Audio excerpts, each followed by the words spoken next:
नमस्कार, मैं सौम्य मिश्रा और आप देख रहे हैं पीसीआर 100। करोड़ों का मामला जब खुलकर सामने आया तो चौकीदार 400 पार की बात करते करते में अचानक 2 रुपए पेट्रोल के दाम गिरा देता है।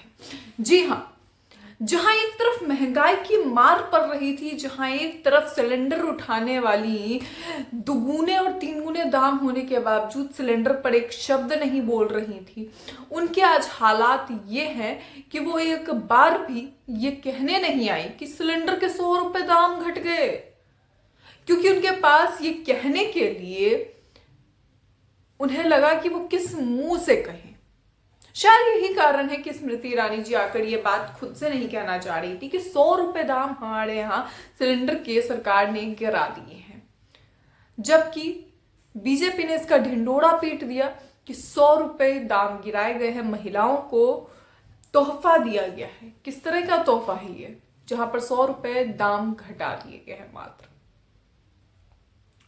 आखिर क्या है ये पूरी प्लानिंग, ये पूरी प्लॉटिंग, आपको एक एक करके सारा मुद्दा बताएंगे। लेकिन उससे पहले आपको बता दें कि दरअसल 12 तारीख को जो चुनावी बॉन्ड को लेकर जानकारी, जो डेटा चुनाव नियुक्त करने वालों को दी गई थी, इलेक्शन कमीशन ऑफ इंडिया को दिया गया था, उसके बाद से अब इलेक्शन कमीशन ऑफ इंडिया द्वारा इसे पब्लिक कर दिया गया है। 15 तारीख तक शाम 5 बजे तक पब्लिक करना था, लेकिन इसे कल ही पब्लिक कर दिया गया और पब्लिक करते हुए ही अब जनता के सामने ये पूरा डेटा पेश हो चुका है।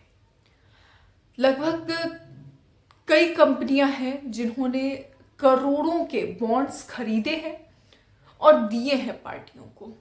इसमें सबसे ज्यादा पार्टी बीजेपी को इसे लेकर बॉन्ड्स दिए गए हैं। 60,000 करोड़ के बॉन्ड्स मिले हैं बीजेपी को। मतलब 60 अरब के, सोचिए 60 अरब के बॉन्ड्स मिलना कोई छोटी मोटी बात नहीं होती है जो बीजेपी को मिले हैं। इसके बाद दूसरे नंबर पे तृणमूल कांग्रेस आती है, तीसरे नंबर पे कांग्रेस पार्टी आती है। उसके साथ ही धीरे धीरे करके आगे की ओर बढ़ते जाएं तो वैसे वैसे अन्य पार्टियां आती जाती हैं। मगर इस सब के बीच जिन कंपनियों के नाम सामने आए हैं, उसमें से लगभग ऐसी कंपनियां हैं जिनको बीजेपी द्वारा या फिर कहीं सरकार के द्वारा प्रॉफिट कहीं ना कहीं से प्राप्त हुआ है, और उसी के तहत ये चुनावी बॉन्ड उनको मिले हैं जो बीजेपी ने इन कैश कराया है। मगर इस सब के बीच अचानक से 2 रुपए पेट्रोल के दाम घटा दिए जाते हैं रात को ही, और अगले दिन आज सुबह से इसे लागू कर दिया जाता है 6 बजे से। और इस सब के बीच इसे ये कहा जाता है कि ये एक तोहफा है, एक राहत है जनता के लिए।